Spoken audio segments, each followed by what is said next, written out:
Hello and welcome to the Voice of Intuition podcast. My name is Susan Jane, and I believe that trusting your intuition is the best way to live your life with meaning and purpose. Each week you will hear about how you can connect, develop and trust your intuition through the wonderful array of guests we have on the show and my own personal experiences. Join me to understand how your intuition can guide you towards a life full of meaning and loving purpose.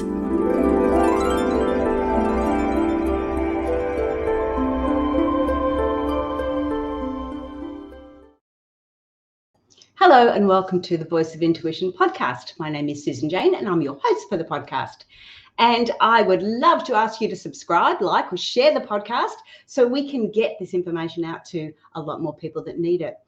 Today we have a wonderful guest on. But what I really liked about this guest when she first approached me is, now this sounds terrible, but all the crap that she's been through. Now, I didn't really like all the crap that she's been to, but I love the fact that she's used that, all those negatives, all those troubles, all those traumas that we have, and she's used them in a really, really positive manner. And of course, she's going ahead and she's a coach now and really getting ahead. So you may be going through a lot of crap, and that's the technical term that I use, in your life, but I have people on board like this lady today because it's proof that you can get through it. We can all get through it, and we just need to know some of those little secrets to do that. And today we have got a secret. And when you find out what mea culpa means, then you will understand what the secret is all about. So we are going to bring, I was going to tell you a little bit about our guest, but I'm going to let her do that, which is what I normally do anyway, so that's no surprise. Birgitta is from the UK. So she's actually calling in from the UK. So that's also nice too, because I've not long been over there and had a visit. So welcome to the show, Birgitta. Hi, Susan. Thank you for having me. It's our pleasure, I can assure you. Now I'm going to just get straight into it because we've got so much I want to share. I want to get an understanding of. There is a health situation there. Now, I have tried to pronounce this, and my Australian accent or my tongue has trouble with it every time. You're going to explain it, how you ever say it. And we're going to go through some of those ways of, the trauma and the things that you've dealt with and how you have, what you've done, that flow and effect. And I know that you start to go through, we all start to do that. We start to look externally, but then how you've actually come through it. So tell us a little bit about you first. So yeah, indeed, I am a soul empowerment coach, but I've also got a foot in the corporate world. So, I'm being a soul empowerment coach. It really is in the wording because it's empowering people to return to the grid of their own soul essence, returning to their authentic nature by alchemizing and healing their experiences. So that's one. And I also speak light language. So, and use my sound healing bowls because I call that a shortcut to healing. And it's just very, very powerful. So that's what I do in a nutshell. Right. And how did you get to, you have gone through a lot, starting with abuse as a child, and you've gone through a lot. Can you walk us through a bit of your life? Because I think when we walk through our lives, we can connect with those people and they get an understanding because so many of us have gone through things. And I know when I hear somebody has experienced something that I've experienced, I feel like I can connect with them because it's like, they know what it's like. They know what it feels like. So tell us a little bit about your life and how you've come through all that. Yeah. So when I was a child, I grew up in Singapore, Malaysia. First, we moved there for several years, and I had these funny characters. First of all, I had a flasher, and I was like 10 years old. I just didn't understand it, and I ran away from him because he kept saying, "I know your dad. I know your dad," and covering his privates. And eventually, I ran away because I just didn't understand. And then when my sister and I went to school in Kuala Lumpur, we followed a course in Bahasa Malaysia, and the teacher kept stroking all the way up my legs every time I'd done exercises. And we finished our exercises, and I had to go to the teacher's table, and he would correct the exercises. And my sister told my parents, and the dean called me in, and my parents were called in, and they said, "You've done nothing wrong." And I had to write everything down, every little detail of what he'd done. And once it was done, I was so upset because he got fired. And it's easy for an adult to say, you know what, this is not your fault. But because you have to go through all the motions, not quite understanding when you're 10, 11 years old, what's happening. And so after that, what happened was when my dad lost his job, we moved to a friend's place in Kuala Lumpur. And this is where I got abused. And my parents just didn't even know. And it just stayed with me because I didn't understand it. I think, in the 1980s, life was very different to what it is now. And so I kept that potted up. And then when we moved back to Holland, because there was no more money in the kitty, I got bullied in high school because I was so skinny. And, my dad died several months later when I was 14 years old. So that was that was kind of a double whammy. And because I carried that trauma, it was really weird because I never used to take the front entrance to get to class. I would always take the basement entrance. And if there was a guy in the corridor, I just would not pass him. That's how scared I was. And I would just take another route to the classroom to get where I needed to go. So, and then several years later, at the age of 16, my mom decided to put me on a modeling course and see if that would help with my confidence, because I was walking around like the Hunchback of Notre Dame. I just wanted to be invisible, and I was also starving myself. I would make my sandwiches in the morning, take them to school, and throw them out mostly. But at night, I would have my dinner. And so I was picked out from this modeling course to be what do you call it? A hair model, for the main hair model for a show. And I had quite long hair. And what happened was the hairdresser cut it short into a Oops, we're just pixie losing cut. you. And Hang on. sorry, go ahead. No, that's right. We were just losing you. We lost you a little bit. We got up to that you were a hair model, but the hairdresser cut it short. Yes, he cut it into a pixie cut. Absolutely. And so I felt horrified. I felt ugly. Oops, we're still having a little bit of issues just with didn't confidence at all. And so, yeah, it was just one of these things. And, when I was nearly 22, I had my first relationship, and it was just toxic, because that's what I always say. One bit of trauma creates another bit of trauma if you don't heal that trauma, and you just keep attracting these toxic experiences. And so I rolled in several very toxic relationships. But I really look back, and I'm just thankful for everyone that's been in my life. And yes, I also suffered from something called vaginismus, which I didn't even know. I had no clue what it was until I was about 38 years old. And it's when women, and it's not just women, it's also men, and I'll explain to you very in layman terms, but when we go through trauma in our childhood, and we carry that into our adulthood, when we become sexually active, it's it's like this, your experiences and all that you've been through, it just blocks it.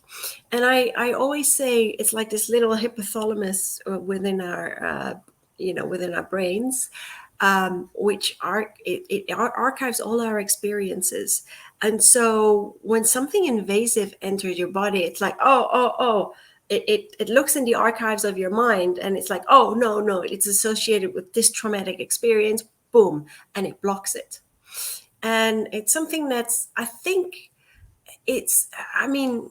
back then it was pretty much taboo. Nobody really talked about it.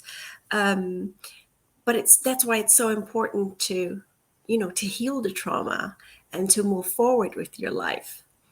And when you're talking about that, and you're sort of saying, all right, so you've had, say, a trauma, a rape or abuse, Yep. or anything else like that, and you're saying that this situation is that when you do go into a relationship, you say it blocks it. Now, what do you mean by it blocks it? Does your body break down, or is it in your mind? It's always in your mind. Susan, everything it stems from the mind. Yes. And that's the thing. So sexual intercourse for me was just painful. It was like, after I'd had it, I'd be walking like a waddling duckling. It was like acid. It was hell for me. So your body basically produced that? Yes, absolutely. Yes. Okay. So it's still a physical situation, because obviously it is. It's physical, but like a lot of our emotions and situations, we can create that physical environment. Yes, like when you get excited or when you get scared, you get sweaty palms, that sort of thing. So the body's actually creating this inside you. Yes. And then when that's happening, it's, not good. Not good at all. Exactly. So it was like really, really painful. That was your sort of symptom. Yeah, it was very, very painful.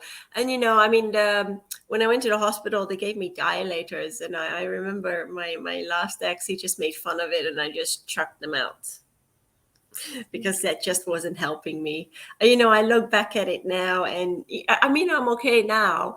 But that is the thing. We create our own dis-ease. Everything, if we do not heal from our experiences, and we don't hug it out with ourselves, as I always say, we keep walking around with a dis-ease within our bodies because our soul is not aligned with our physical essence. Right. Oh, really? That just makes a lot of sense. Yeah. Especially with women when you are having issues down there, to be looking back at what you're doing and where it's going. So yeah, and when you wrote that, and I had never heard of that terminology before, and even how you say it, because it's, when you look at the description, you see how it's written. It's really quite challenging how to say it. But yeah, I had to look it up, and I thought, wow, I wonder if there's other people going through that, because I haven't experienced that, but I have had the abuse as a child, not as a child. I was pack raped as a teenager. So I've experienced that sort of side to it, but I've never experienced what you were saying. And it was like, wow, I didn't know. I know your body can do some pretty cool stuff. That's not necessarily cool, but I know it can. So it was really amazing to see that they've actually acknowledged it in that sort of terminology. Yeah. Yeah, it's because, like I said, it's the trauma. I was stuck in that trauma, and so my body just reacted in that way. Yeah. Wow. Okay, so you've gone through all that, and you've gone through the relationships. What was like your catalyst? What was it that made you go, hey, you know what? I've had enough of this. I'm going to start doing something about it. And I know it's never a huge, big, people think it's this great big aha moment, which it isn't. No. It's usually just these little subtle, you don't like that? Let's try something different. I don't like that. Let's try something different. So what were your little aha moments? So my aha moment came in, when was it? 2009. And I was in a relationship with an American, actually. He's doing very well now. He's been healing his demons, so to speak, his shadow sides. He's been walking through his shadow sides. He came and lived with me in Holland, and I didn't know he was like this part-time crack addict. I had no inkling. And because he'd hidden it really, really well. And what happened was he landed in bed with the Crips in Holland, and it just, I'd never seen someone with crack hands, and he really did want to get help, but he didn't have a social security for Holland, which made it really difficult. And he just couldn't get in anywhere. And it just, I mean, it was horrific for me to see. I had to get the police involved because he broke into my place. When I kicked him out, he pawned my stuff. I had to pay for a hotel for him because I just didn't want him in my home. And then he got grabbed by the Crips, and they held him for ransom. And I helped the police locate him, and they found him, and they deported him back to the US. And that was actually the catalyst to me healing, because my mom took me out of the UK, out of Holland in the space of 3 days. And the leader of the Crips had threatened to find me and kill me because I'd saved my ex's life. And that was really horrific for me. And when I got to the UK, I just took a whole box of Nurofen, which is similar to ibuprofen, and just downed it in one go. And all that happened was I got a good night's sleep, and my headache was gone the next day. But I really needed to heal myself because I felt so low. And so my mom said to me, Birgitta, why don't you go and see a counselor? And I did, but it was just useless for me because the counselor just said, you know what, Birgitta, you're strong enough, you will be fine. I'm sorry, but that to me is not counseling. And so I figured I needed some other type of holistic healing, and I found a Reiki healer. And so for me, that was a journey of self-discovery. It's not like, I had guidance from someone saying, oh, you know what, this is a good healer. So I had to do my research, and that was the start of my healing journey, because I also went on to become a Reiki healer and a Reiki master. And in those days, as you well know, you didn't get you didn't become certified in the space of a weekend. It was really, you had to do the self-healing for like 6 months. And then for level 2, I had to do quite a few case studies. So that took me another year. But then I also studied EFT, the emotional freedom technique, where you tap the emotions out of your system, so to speak, so that you can just talk about the experiences without getting upset. I studied meditation, relaxation therapy, aroma touch, holistic nutrition, which helped me a lot, because I also needed to learn, to start listening to my body. And I think many people just don't, because we throw so much junk into our body. And my dad always used to say, your body is a temple, treated as such. So I even studied drug and alcohol abuse, because I just wanted to understand the mind of an addict. So I was really like the SpongeBob, absorbing so much knowledge. And, my life seemed to be on the up for a little bit, until I met another experience that kicked me even further into the abyss. Because this guy in Florida, he was just obsessed with me. He'd lost his mom. He fell into depression, couldn't find a job, had a reckless, bless his heart. Trust me, but he's doing very well now. And it got so bad, Susan, that I sold my home because he was just harassing me. And I loved my home in St. Pete, but I just needed to get away from him. I was very much in that fight or flight mode, and I was always anxious and looking over my shoulder. And he had the keys to my home as well, and he refused to return them because he's like, yeah, but you threatened me with the police. I said, but no, I said, I never did. I said, you threatened me with immigration. And so it wasn't a nice way to live, but I still tried to help him out, paying the bills and getting him food and stuff, and trying to help him look for jobs. And I think that's always been I'm not going to say it's a mistake because it's an experience, but in a way I enabled them because I didn't let them hit rock bottom. And, I was just, and I wasn't helping myself either because I remained stuck in that same programming that I'd always been stuck in, helping everyone else, and working my socks off, right? Because that was my coping mechanism, and starving myself. Yeah, and look, I've just jumped in there because I see it happening all the time, and I put my hand up because I did exactly the same. And us empaths tend to do that. Unfortunately, we can see somebody hurting and we want to help, and often we're doing that. I sort of looked at it a little bit differently as I've grown through it as well, and it's like, for me to be helping that person, they're not living the experience they need to live in order to learn and grow. So I got to the stage where instead of actually helping, I would wait for them to actually see that they were doing it themselves or see that they were having a go, and then I would offer help. So until, I could turn around and say, oh, well, you need to get a job, or you need to do this, why don't you look at that? Why don't you? You could say all that, but I never ever would do anything until I could see that they were having a go. And I see it in a lot of the teenagers nowadays, or the younger people coming through, and it's like, oh, I need to get a job. And okay, well, you need to get your resume done. Oh, well, can you do that for me? No, I can't. No, you got to do that. I can help you. Yep. You need to get started. You need to take those steps to self-empowering. You need to take those things. And then as you see that, and as I see people, even when I see buskers on the street, I sort of think to myself, they're having a go. I'll put some money in.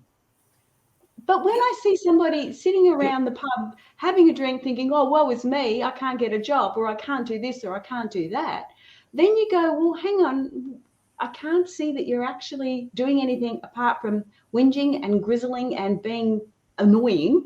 I can't see any other positivities with that. So I absolutely agree with you. We do want to help. We are the last of the Care Bears, that's what I call ourselves.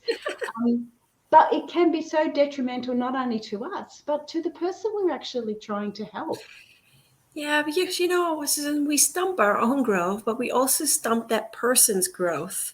And so I needed to come to that realization. And it was a second time that I was desperate. I was lying on the floor and I was crying. I was just crying. I was so down and out. And even though I bought another place, I really wasn't that happy in there. But I was exasperated, and I said to Spirit, I really need help. I said, because I can't do this anymore. And so I got that in the form of my sister at the time. And she told me, why don't you do Kambo? And so I went to see a shaman up in Gainesville, and in the Gainesville area in Florida, and went in with no expectations, because I'm not one of these people that does a lot of research. If it feels right for me, I'm just going to go in blind. I do the same. Yeah.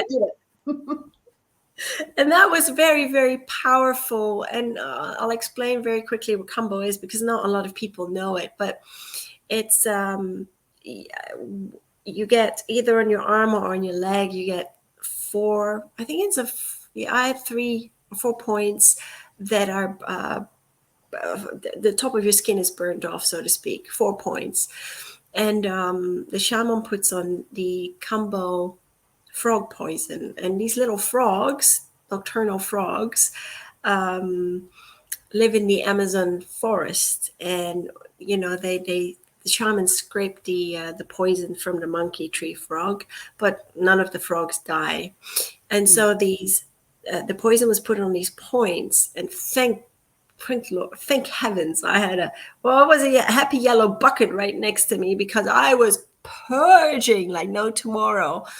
And I had to just get to help me run up and down the toilet, because it came out everywhere. But, he was so used to it. And it was my ego that was battling so badly, because I was so set in my ways that it took like 4 hours. And yeah, it was amazing because it really helped give me clarity. And I did it 2 more times after that in the next couple of weeks. And it became easier for me. But what I did was I made a bucket list of all the things that I wanted to do. And then one of them was skydiving, because I had an immense fear of heights. I've always had an immense fear of great heights. And, you know, I live on the 11th floor in my building here. But so from there, several weeks later, there was a fair in St. Pete, and I went and I met my former mentor there, Alania Starhawk, and she helped me so much because she's an Akashic record healer. So I walked through quite a few past lives.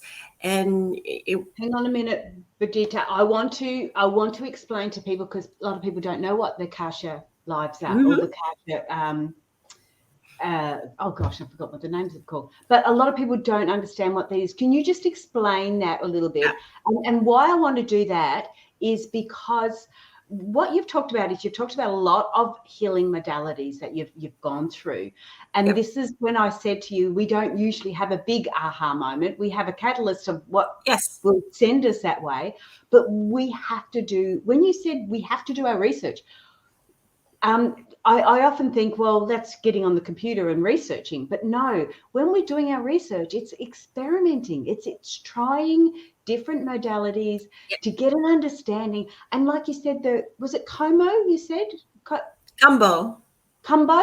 Like, so when you're experimenting with these different things, you're going to get different results from them. And this is what I'd love people to get, that understanding about, you know, having a go at different things. And it might not be for you. Like horses for courses, you know, it might not be for you, but it may be just that breakthrough that you need. So the Akashic Records was what I wanted to do. Yeah. So can you explain what they are before you go any further? So yeah, the Akashic Records, they hold in a nutshell, they hold all your lifetimes. And so it's like, for me, it was really walking through my past lives. And that is what Alania did. Now, what happens when you walk through, I walked through one where I was together with my ex in Florida. I had several lifetimes with him. One was in the Second World War, where he was a poor Jewish painter, had no money. And I came from a rich textile family, and I helped many of the Jews escape through the tunnel networks under Paris. So that was one. And that explained to me why, when I visited Paris when I was 18, I had an immense aversion against that place, and I couldn't put my finger on it. And then years later, I understood why. But there was another lifetime where he had poisoned me. And it was in the Middle Ages. And I'm not sure exactly what I did, but I was very well respected. And he was a charlatan. And it was very powerful, because I also went through health problems where I literally, Susan, I couldn't stomach anything when I was in that relationship with him. And that was because I was poisoned in that lifetime, and I lost so much weight. I was skin over bones in this lifetime. And once she healed that aspect, the energies changed. And that is why it's so powerful going, delving into your past lifetimes and healing that karma, and healing the energy, the stuck and stagnant energy. Because I changed, but his attitude also changed. And that was great, because he started to leave me alone. And he started to sort out his own life. And so that's why I say it's powerful. It's very, very powerful. And you're talking about us going through lives, the different lives, and how we actually go. We have the same connections as we go. And I have a strong belief on that, and understanding on that, because the people that we know, like someone who could be my mother this year, this lifetime, may have been my daughter or a son in another lifetime. And it's that connections that we have with them, not necessarily if they're male, female, rich or poor. It's the connections that we have with them. And yes, so they what do they call them? They call them group or so there's your soul tribes. Tribes, that's it. Yeah, the soul tribes. Yes, yeah. So I have heard that before, and it does make you go, well, hang on, why was I with that person? Did I heal what I needed to heal with that person? You know, was it successful? Was it what it needed to be? And if you do have connection still, or a strong, like I say, aversion or a connection, that's is indicating that there's something there. I have a strong connection with Scotland, and when I went there late last year, it was like it was almost like I was coming home. Wow. And I've never been to Scotland before, that I know of, because I was 2.5 when I left England to come to Australia. Mm-hmm. But when I went through Scotland, I was like, this is where I belong. This is where I'm supposed. And yet, no way known am I going to live in Scotland because I don't like the cold.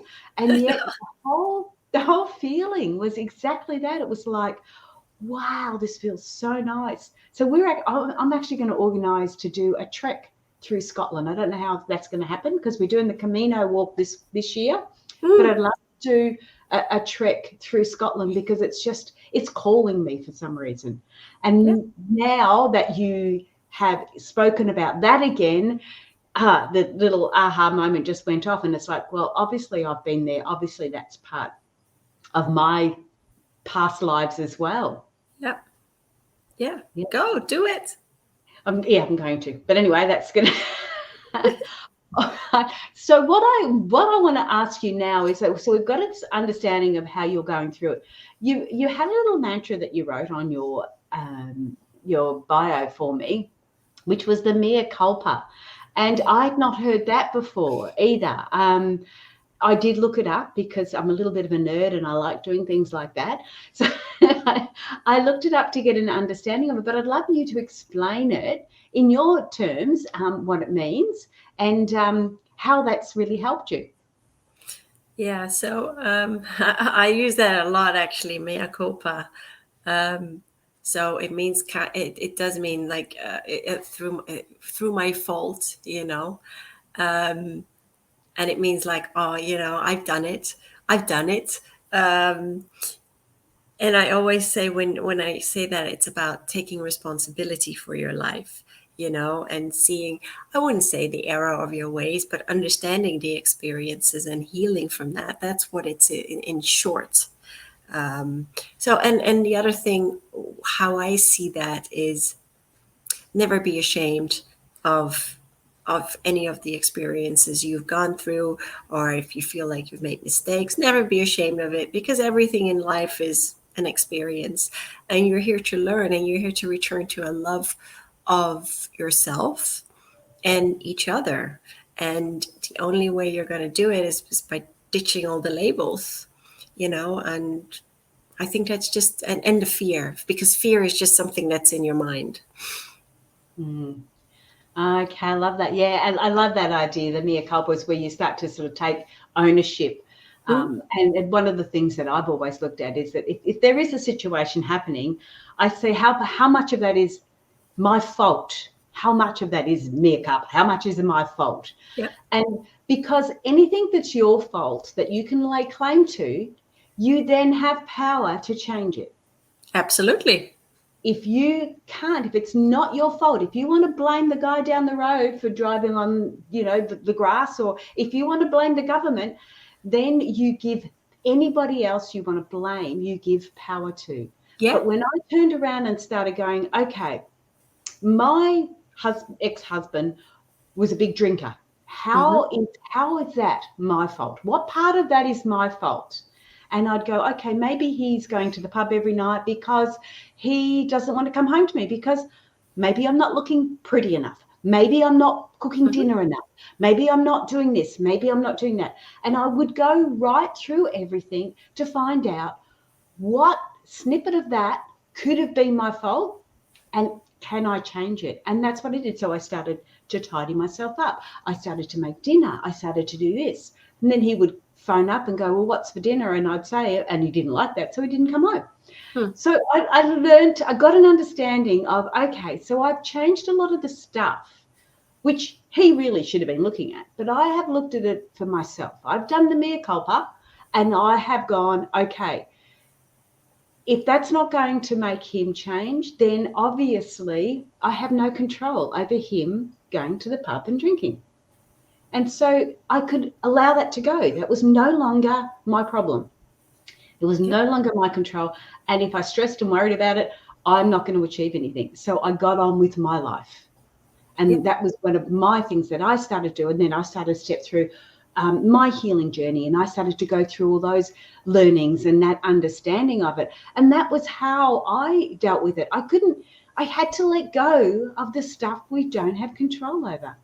Yeah, absolutely. And you know what? We're not responsible for other people. You know, we like to, I call it this, the doormat syndrome. You know, we try and mold ourselves, we try and change ourselves and conform to someone that we're not because we want to please other people. Oh, that's a great way to hurt yourself. You know, people say, yeah, but this person hurt me and they did that to me. No, actually, they did not. You allowed the wording to make you feel that way. You know, at any point, when you take that responsibility, you can change the status quo. So now, for me these days, because I was, oh my gosh, I was a people pleaser to a T. I was always so scared of hurting others. I ended up hurting myself. Yes. And, you know, you can't fix other people. They have to fix themselves. And we're all reflections of one another, right? We're all teachers of one another. And if we see it that way, if we really see it that way, and we don't get sucked in the torrent of our experiences, and we just learn to let go, life becomes infinitely easier. And there's something, because, you know, I mean, I've been channeling for quite a few years now, and that is a funny story in itself, because I learned that from Alania through a workshop she had, and she did a meditation. She counted to 3, and then when she counted back from 3 to 1, that's when I came back into the room. And everyone had said, oh my gosh, I've seen these ascended masters, the archangels, I got this message, I saw the colors, blah, blah, blah. And I was sitting somewhere in a corner, you know, because I like to sit on my own. I wasn't sitting in a circle. I was so upset, Susan. I was actually sniffling, and the tears were rolling down my face. So I wiped it with my the sleeve of my vest. And she gave one exercise where she said, this is how I did it. And I took a pen and a pad, and I said to Spirit, I am ready to receive. Well, after the workshop, I ran out, hopped in my car, and went home. And that exercise stuck in my mind. And I sat down. I actually did sit down that evening, and I said to Spirit, I'm ready to receive now. And I think I was so exasperated that I wasn't in my head, and the word just started to flow. And I'm telling you, I was crying tears of joy. That's how happy I was. And so what I did is I started to practice every single day, because, like, you know, when you go to the gym, you do it on a regular basis. And it was really about a lot of self-healing, asking questions, and just, you know, listening to their response and writing it down. Wow. Yeah, it's nice when it all starts to come through, isn't it? It takes a while, but it's so nice. Now, what I didn't do is let people know, because I had the little ticker tape going, but I forgot to let everyone know. If they wanted to contact you, they can go through www.powersoulhealing.com. Nice and easy. Powersoulhealing.com. I forgot to put that down there. But the other thing I've got going on the ticker tape now is your book. So you've got a lovely book. Now, I had a look at your book. Oh, not right inside, but I had a little bit of the read up on your book. Mm-hmm. And I really liked how you've split it up into two sort of phases. So you've got the understanding about you and who you are and where you were, what you went through and everything else. And then you've got that almost like the how to move forward and grow and develop. So your book is called Becoming Authentically Me. Now, how it is written is B in capital letters, then a dash, COM come with a dash, and then ING. Why is it written like that? And what is your book all about? No, it was funny because it was given to me by the Council of Ra. So I work with a lot of the Ascended Masters, and this happened to be the Ascended Master Todd. But I work a lot with the Ascended Master Saint Germain, to be honest with you. And so I'm like, well, what is that supposed to mean? Well, they said, well, you can, if you change the letters around, it becomes being.com. And .com is, of course, come on, what do you call it? Blah, blah, blah, blah. The URL. Yeah. Yes, the worldwide suffix for URLs. Yes. And so that's worldwide. But and then they said the COM also means the creation of myself. So it's being the creation of myself, because you create and express yourself every second of every single day. Yes. Because we're manifestors and we create our own lives. And people may say, yeah, but you know what? This has happened to me and this has happened to me. I honestly don't care what has happened to you. Take responsibility, because at any moment because we're all we've chosen the characters in our life. We're the actor. We're the producer. We're the director. We've created the stages. We do everything. So you don't like the script, change it. Yeah, absolutely. And you get that in the book? Is that what the book will help you with? Yeah. So the first part is really about the conscious shift. Originally it wasn't supposed to be in there, but they put everything in there from why everything that's been happening in the world. They talk about COVID. They talk about the fact that the greatest healers are we ourselves. But we look so much outside of ourselves that we forget there is so much potential within each of us. So I talk about the fact that there is no death. I introduce Archangel Michael. I love Archangel Michael as well. He's got a sense of humor. But, when you ask any of the masters for help, any of the light beings, it doesn't matter. So if you ask Archangel Michael for help, in overcoming your fear, well, do you think he's going to keep that fear at bay? No, you have to walk through that fear. And so he will just push your face right into your fears because you've asked for it, right? You want to enhance your life. And you're not going to enhance your life or better your life by staying in the painted lines that you so craftily created around you. Yeah, so, absolutely. Yeah. And then the second part is really like about my life and the trauma I went through. And then there are many channeled messages. And yes, it also has exercises in there. Oh, cool. Sorry, I got it around the wrong way. But yeah, okay. That's really interesting. And they can get that on Amazon? Yes. Or they can get it at, hang on, what was the name again? powersoulhealing.com. They can get it there too on your website. Yes. Yeah, cool. We're getting to the end of time now. Yeah. Is there anything you'd like to bring forward before we say goodbye? Well, they're saying never give in to your fears, because fear is that's the Ascended Master Saint Germain. He says fear is a mind bender. Fear is the Darth Vader to your Jedi. It's really about alchemizing your experiences and understanding that your experiences are not here to downgrade you, but they're here to help you elevate and expand your awareness and understand life. You know, there's something that the Ascended Master Krishna, and I'm currently writing my second book on India, and he always says, you know, you have to return to a joy within yourself, because once you're joyful within, you will spread that joy without, and your life will start to change, because, you know, we're all energy. So the frequency changes and you hum to a different tune, because what you vibe out is exactly what you vibe back in, because that's the law of cause and effect. So you are the captain of your own ship, and returning to your authentic nature means simply letting go of your ego.